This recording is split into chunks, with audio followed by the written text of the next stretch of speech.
ناظرین السلام علیکم. آج پھر ہم ماہ رمضان کے ایک اور سیشن کے ساتھ علامہ اویس منصف صاحب کو لے کے آپ کی خدمت میں حاضر ہیں.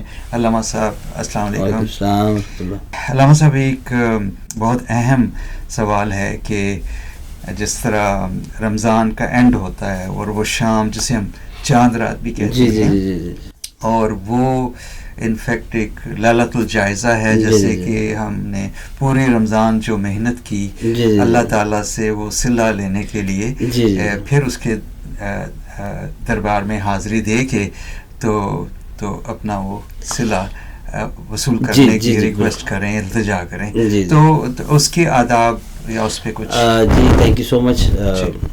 بیسیکلی جب ایک مزدور سارا دن کام کرتا ہے تو شام کو اس کو یہ امید ہوتی ہے کہ مجھے ایک اچھا اس کا معاوضہ ملے گا، اور کوئی اور اچھا اگر آپ کا آنر ہے جس کے آپ وہاں کام کر رہے ہیں یا کسی کے ساتھ ٹھیکیدار کے ساتھ کنٹریکٹر کے ساتھ کام کر رہے ہیں، تو آپ یہ بھی ایکسپیکٹ کر رہے ہوتے ہیں کہ یار میری مزدوری اگر فرض کیا $100 ہے تو مجھے ہو سکتا ہے 120 110 105 یعنی کچھ نہ کچھ مجھے ٹپ بھی اوپر دے دے گا. ٹھیک ہے، تو جب ہم اللہ کی عبادت کرتے ہیں، ایاک نعبد و ایاک نستعین کہتے ہیں، تو وہ تو رب العالمین ہے، وہ تمام جہانوں کا پالنے والا ہے. تو ہماری یہ کوشش ہوتی ہے کہ اللہ ہمارے گناہوں کو بھی معاف کرے گا، اللہ ہمارے درجات کو بھی بلند کرے گا، ہماری نیکیوں کا پلڑا بھی باری ہوگا. تو بیسیکلی حدیث پاک میں یہ یہاں تک بھی آتا ہے کہ جو لیلۃ الجائزہ ہوتی ہے، جو آپ کے شوال کی پہلی رات ہوتی ہے جس کو ہم چاند رات بھی کہتے ہیں، اس میں پورے رمضان میں اللہ تعالیٰ جتنے گناہ گاروں کے گناہوں کو معاف فرماتا ہے، ان سب کے جتنے اماؤنٹ کے لوگوں کو اس ایک رات میں بھی معاف فرماتا ہے اللہ تعالیٰ. ٹھیک ہے. اور دوسرا ایک حدیث پاک میں یہ آیا کہ یہ جو 5 راتیں ہیں جو ان کو زندہ کرتا ہے تو اللہ تعالیٰ پھر اس کی کامل بخشش فرماتا ہے اور اس کو جنت میں داخل کرتا ہے. ان 5 راتوں میں ایک رات یہ ہے، یعنی ایک اس میں نصف شعبان کی رات ہے جس کو ہم لیلۃ القدر کہتے ہیں، شب برات کہتے ہیں. ٹھیک ہے جی.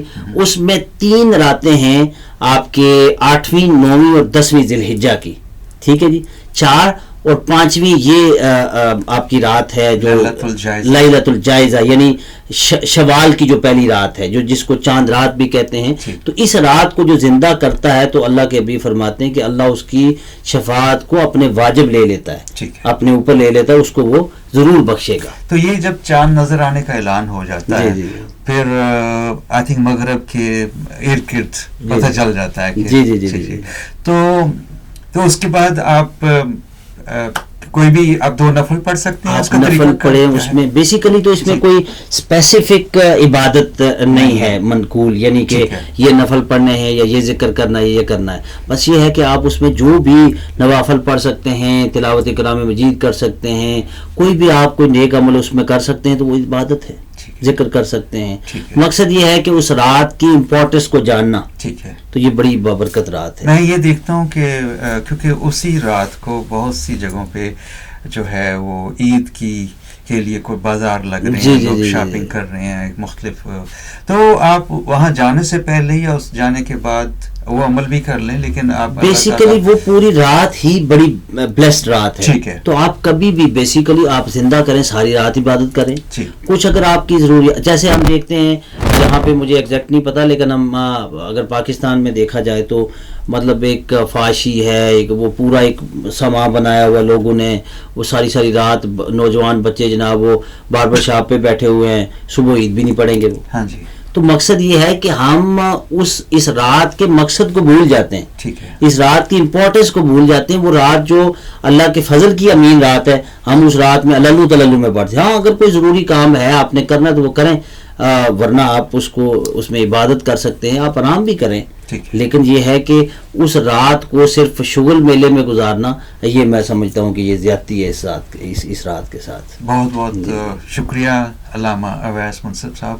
تھینک یو سو مچ. ناظرین دیکھا بزرگوں کے ساتھ، نوجوان بزرگوں کے ساتھ علامہ ہمارے جو علماء کرام ہیں ماشاءاللہ. اب پہلے ہوتا تھا کہ کافی بوڑھے لوگ ہم دیکھتے تھے کہ وہ ان سے ہم کچھ سیکھیں، لیکن ماشاءاللہ اب کوالیفائڈ ینگ اسکالرز بھی ہمیں اللہ تعالیٰ نے ہمیں دیے ہوئے ہیں، اور اللہ ہمیں یہ توفیق دے کہ ماہ مقدس کا احترام کر سکیں، اپنے گناہوں کی تلافی کا ساماں کر سکیں، آمین، اور اللہ ہمیں اس کے ذریعے سے اپنا قرب عطا فرمائے. آمین. ناظرین، اللہ کا قرب حاصل کرتے رہیے اور اپنا بہت خیال رکھیے. اللہ حافظ.